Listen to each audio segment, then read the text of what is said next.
Hola, bienvenido a otra lectura de nuestro libro A veces se gana, a veces se aprende, del líder y experto en liderazgo, John Maxwell. El día de hoy partimos de la página 180, iniciando nuestro 11º capítulo, titulado El cambio, el precio del aprendizaje. Llegaremos a la página 190. ¿Estás listo? Vamos a empezar. Capítulo 11. El cambio, el precio del aprendizaje. Si usted creció en medio del periodo de 1950 y 1990, probablemente recuerde las cámaras Polaroid.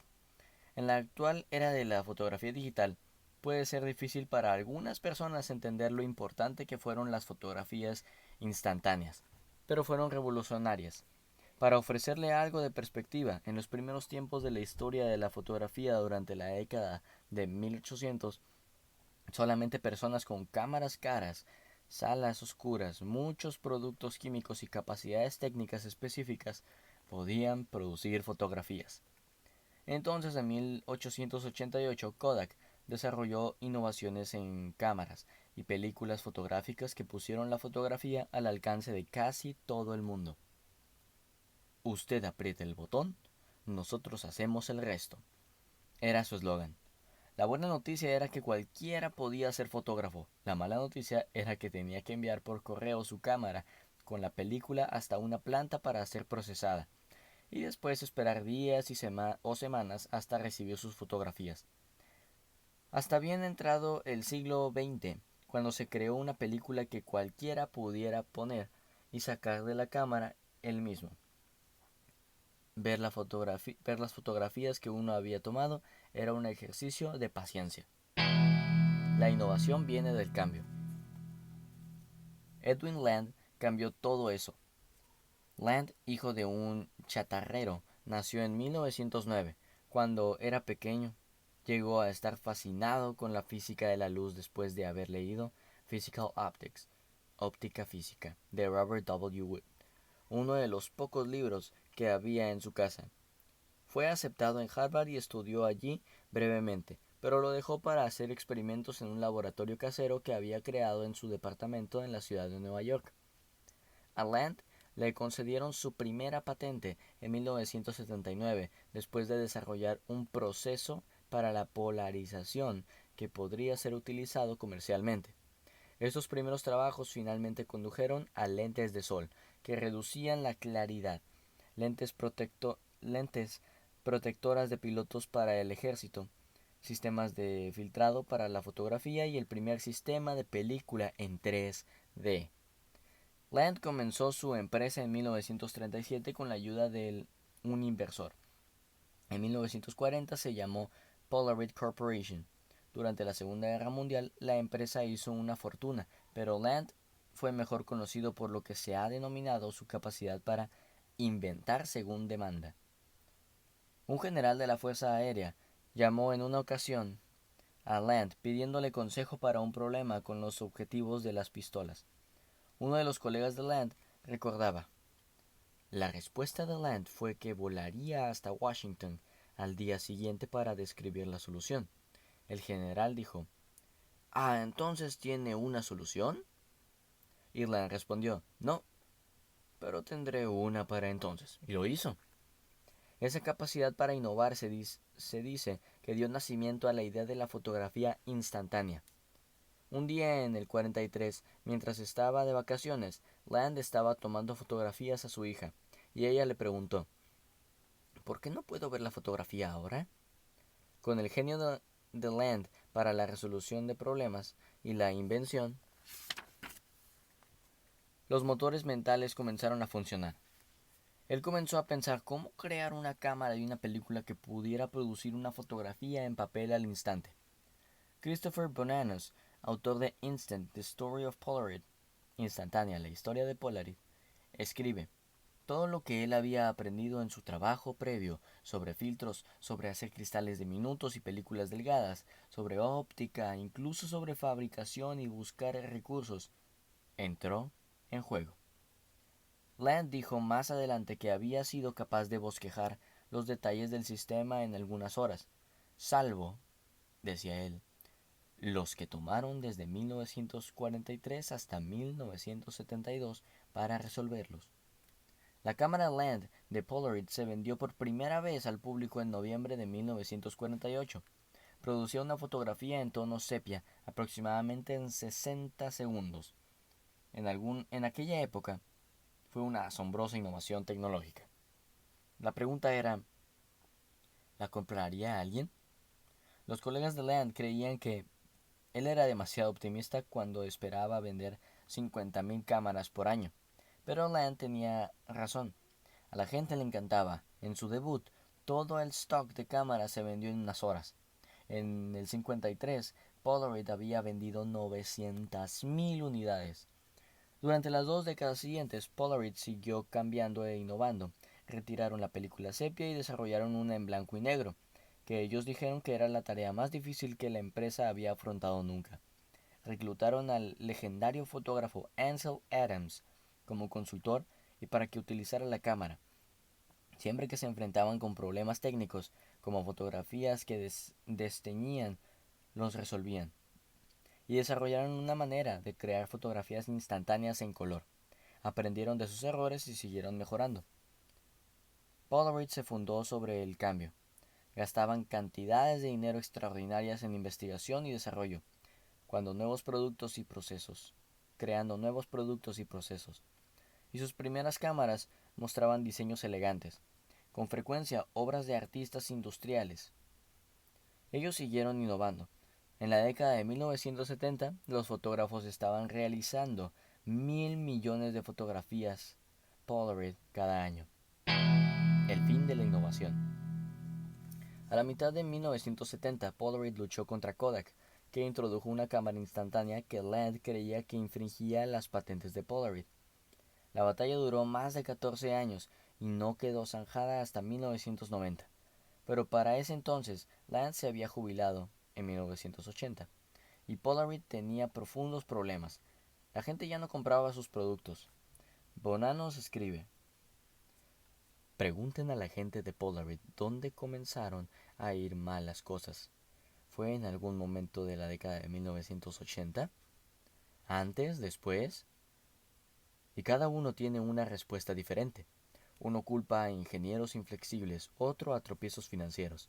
Sin embargo, lo que está claro es que el declive comenzó casi de manera imperceptible. En el 78, Polaroid tenía más de 20.000 empleados.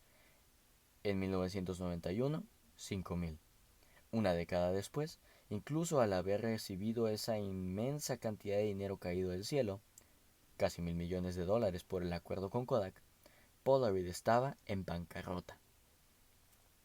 De hecho, entre el 2001 y 2009, Polaroid se declaró en bancarrota 2 veces y fue vendido 3 veces. ¿Qué sucedió?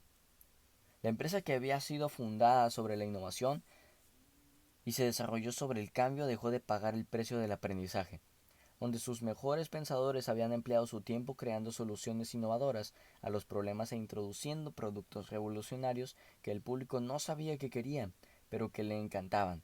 El nuevo énfasis estaba en volver a lanzar viejo producto con pequeños cambios cosméticos. La empresa bajo Edwin Land había empleado sus mejores recursos en investigación y desarrollo, mientras recurría a la fabricación subcontratada. Pero entonces cambió su enfoque hacia la fabricación y recortar costos. Los tiempos de la innovación y el cambio habían terminado, y en una época en que la fotografía estaba experimentando su cambio más rápido. Irónicamente, Polaroid tuvo la oportunidad de introducir una cámara digital temprana.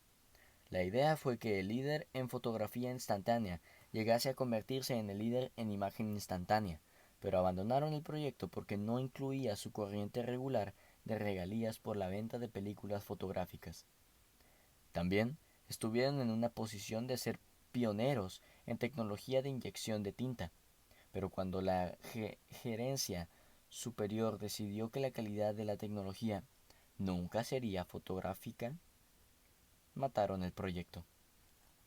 Si Land hubiera seguido dirigiendo la empresa, probablemente habría continuado luchando por una solución, pagando el precio de inventar una manera de hacer que la calidad fuese lo bastante alta.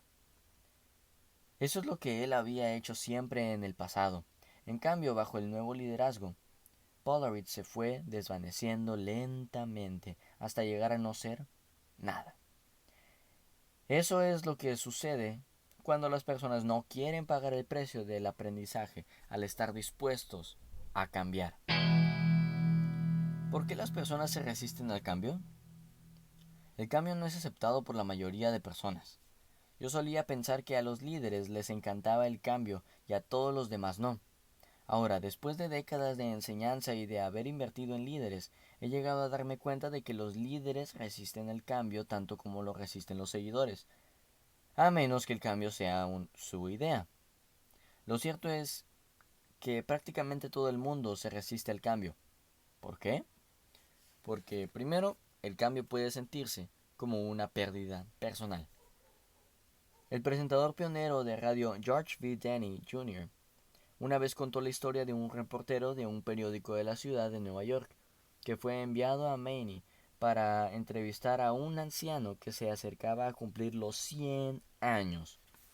El reportero se acercó educadamente al caballero y preguntó: «Señor, usted debe de haber visto muchos cambios durante sus 100 años». El anciano miró al reportero con intención y respondió: «Sí, y he estado en contra de todos ellos». El novelista Andre Gide observó: «Uno no descubre nuevos territorios sin consentir perder de vista la costa durante mucho tiempo». Esa pérdida puede dar mucho miedo y a veces puede sentirse como una pérdida personal. Le hace preguntarse si el anciano de Maine sentía que los cambios que experimentaban continuamente eran una afrenta personal.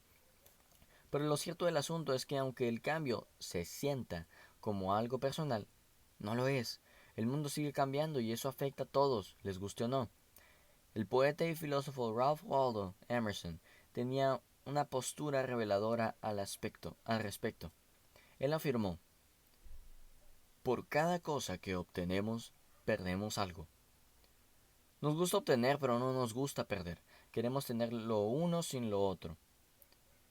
Pero la vida no funciona de esa manera. Cada comienzo pone fin a algo y cada fin da comienzo a algo nuevo. Continuamente estamos haciendo intercambios en la vida. Desgraciadamente, si usted se resiste al cambio, estará intercambiando su potencial para el crecimiento por su comodidad. Ningún cambio significa ningún crecimiento. Segunda razón, el cambio se siente extraño. El cambio siempre se siente diferente, debido a que resulta poco familiar. Con frecuencia no se siente correctamente. Permítame ponerle un ejemplo.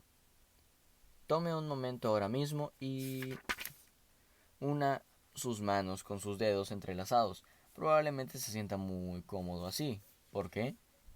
Porque usted de modo natural sitúa sus manos de cierta manera, con un pulgar sobre el otro. Ahora, una sus manos al contrario, intercambiando la posición de sus pulgares y moviendo sus dedos por encima de solo un dedo. ¿Cómo se siente? Probablemente sea incómodo. Usted nunca une sus manos de esa manera. ¿Es incorrecto juntar sus dedos de esa otra manera? No. ¿Es una manera inferior de juntar las manos? No. Sencillamente es diferente. Y lo diferente se siente extraño, pero usted puede acostumbrarse a ello. ¿No me cree? Cada día durante las próximas 2 semanas, una sus manos de manera contraria a como lo suele hacer. Al final de ese periodo se sentirá casi tan cómodo como su manera natural. Yo experimenté esa incomodidad como golfista porque me enseñé a mí mismo a jugar. Ya que no tuve instrucción, me preocupaba haber desarrollado muchos malos hábitos. Cuando finalmente hablé con un golfista profesional para que me diera algunas lecciones, me dijo: «Solamente tienes un problema». Quedé aliviado durante un momento, entonces me dijo cuál era. «Está demasiado cerca de la bola de golf después de golpear». Llegar a ser mejor significaba que tendría que cambiarlo todo. La forma de agarrar el palo, mi posición, mi postura, mi swing. Cada parte de ello lo sentí incómodo, y lo verdaderamente desmoralizador fue que no vi una mejora inmediata. Había veces en que golpeaba, en que cuando estaba bajo presión recurría a mi vieja manera de golpear. Sabía que eso estaba mal, pero me daba seguridad. Yo quería lo malo, que conocía en lugar de lo bueno, que no había dominado. Tenía que vencer esa incomodidad para mejorar mi juego. Y después de años de lucha, finalmente lo hice. Tercera razón, el cambio va contra la tradición. Cuando recibí mi primer puesto de liderazgo en una organización, no pude decirle cuántas veces escuché la frase: nunca lo hemos hecho de esa manera antes. Parecía que cada vez que yo quería hacer una mejora, oía a alguien exaltar las virtudes de resistirse al cambio. No pude decirle lo frustrante, no puedo decirle lo frustrante que era aquello, especialmente cuando la persona que lo decía no podía decirme por qué siempre se había hecho de esa manera en que se había hecho. Se citó a un duque de Cambridge diciendo: cualquier cambio en cualquier momento debe ser desaprobado. ¿Por qué profesaría algo como eso? Probablemente porque valoraba la tradición. Y no hay nada de malo en la tradición mientras las personas no se conviertan en algún esclavo de ella. La persona que insiste en utilizar métodos del ayer en el mundo de hoy no estará en el negocio mañana. Algunas personas creen que no debería hacerse nada hasta que se esté convencido de lo que debería hacerse. El problema con eso es que se necesita tanto tiempo para convencerles que cuando finalmente llegan a un acuerdo para cambiar es momento de pasar a otra cosa. No es extraño que algunas personas crean que el progreso significa moverse lentamente hacia atrás. Dan vida a la vieja adivinanza: ¿cuántos tradicionalistas son necesarios para cambiar una bombilla? Respuesta: 4. Uno para poner la nueva bombilla y 3 para decirle que lo maravillosa que era la antigua bombilla. ¿Cómo responden las personas al cambio?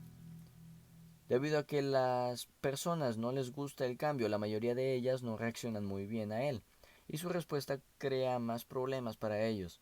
A continuación está lo que quiero decir. La mayoría de personas cambian solo lo suficiente para alejarse de los problemas, no lo suficiente para solucionarlos. Por muchos años he aconsejado y he sido mentor de personas, y he llegado a la conclusión de que muchas personas son como Lucy en la tira cómica Peanuts. En una ocasión Lucy dice: vaya, sí que me siento malhumorada. Su hermano menor Linus responde: quizá yo te pueda ayudar. ¿Por qué no ocupas mi lugar aquí delante de la televisión mientras yo voy y te preparo un buen refrigerio? A veces lo único que necesitamos son unos cuantos mimos para ayudarnos a sentirnos mejor. Linus regresa con un sándwich, galletas de chocolate y un vaso de leche. Dice: ahora, ¿hay algo más que pueda traerte? ¿Hay algo en lo que no haya pensado? Sí, hay una cosa en la que no has pensado, responde Lucy tomando la bandeja. No quiero sentirme mejor. La mayoría de personas preferiría cambiar sus circunstancias para mejorar su vida cuando lo que necesitan es cambiarse a sí mismas para mejorar sus circunstancias. Emplean tan solo suficiente esfuerzo para distanciarse de sus problemas sin tan siquiera intentar llegar a la raíz, que con frecuencia puede encontrarse en sí mismos. Debido a que no intentan cambiar la fuente de sus problemas siguen regresando a ellas. El cambio positivo y la disposición a aprender son responsabilidades personales. Estoy de acuerdo con mi amigo Julio Melara, que dice: si su carrera, matrimonio, empleo o su vida han mejorado, debe usted cambiar. En el espejo está mirando el problema y la solución. Comienza con que usted tome una decisión. Las personas que alcanzan su potencial independientemente de cuál sea su trasfondo o su profesión, piensan en términos de superación. Si usted quiere mejorar, necesita estar dispuesto a cambiar. Otra cosa, la mayoría de personas hacen lo mismo del mismo modo y sin embargo esperan resultados diferentes. Una carta fue devuelta a la oficina de correos. Marcado en el sobre estaban las palabras: está muerto. Por falta de supervisión, la carta fue enviada de nuevo a la misma dirección. Fue devuelta otra vez con la siguiente nota: sigue estando muerto. Con demasiada frecuencia somos como el trabajador de correos volviendo a enviar esa carta y sin embargo esperando resultados diferentes. Siempre que intentamos algo y falla, ¿por qué seguimos intentando exactamente lo mismo y esperando obtener resultados diferentes? No tiene sentido. ¿Qué esperamos cambiar? ¿Nuestra suerte? ¿Las leyes de la física? ¿Cómo puede mejorar nuestra vida si no cambiamos? ¿Cómo podemos mejorar si no nos exponemos a situaciones y a personas que nos hagan crecer? Nuestras vidas son como un viaje que planeamos a una ciudad distante. Establecemos un destino, nuestra ruta en un mapa y comenzamos a conducir, pero deberíamos saber que habrá desvíos y obstáculos por delante. ¿Ignoramos esas cosas y fingimos que no existen? ¿Cuán exitosos seremos si pensamos, los obstáculos y las condiciones necesitan ajustarse a mí porque yo no voy a cambiar? No tendremos mucho éxito. Necesitamos estar dispuestos a realizar ajustes. Muchos de los mayores descubrimientos de la vida se realizan cuando estamos dispuestos a salir de la carretera principal, intentando cosas que nunca antes hemos intentado. Brian Tracy, en su audiolibro The Psychology of Achievement, la psicología del logro, relata la historia de 4 hombres que llegaron a ser muy exitosos a la edad de 35 años. En promedio, cada uno estuvo involucrado en 17 aventuras empresariales antes de encontrar el negocio que tuvo éxito. Si hubieran comenzado el primer negocio y hubieran dicho, no voy a dejar este negocio a pesar de lo que pase, se habrían quedado atascados. La tenacidad es una cualidad fantástica, pero la tenacidad sin disposición a cambiar y a realizar los ajustes necesarios se convierte en dogmatismo y conduce a calles sin salida. El empresario Alan Cohen dijo, para crecer, debe estar dispuesto a permitir que su presente y su futuro sean totalmente distintos a su pasado. Su historia no es un destino. Esa mentalidad muestra una flexibilidad mental y una disposición al cambio, los cuales son el precio del aprendizaje. Y así terminamos nuestra lectura de hoy, de nuestro libro A veces se gana, a veces se aprende, del líder y experto en liderazgo, John Maxwell. El día de hoy llegamos hasta la página 190. El día de mañana partimos desde esta misma página y llegaremos aproximadamente a la página número 200-201. Y creo que estamos muy cerca de terminar este capítulo número 11. Soy Efren y quiero ser intencional. Te reto a que tú también lo seas. Hasta la próxima.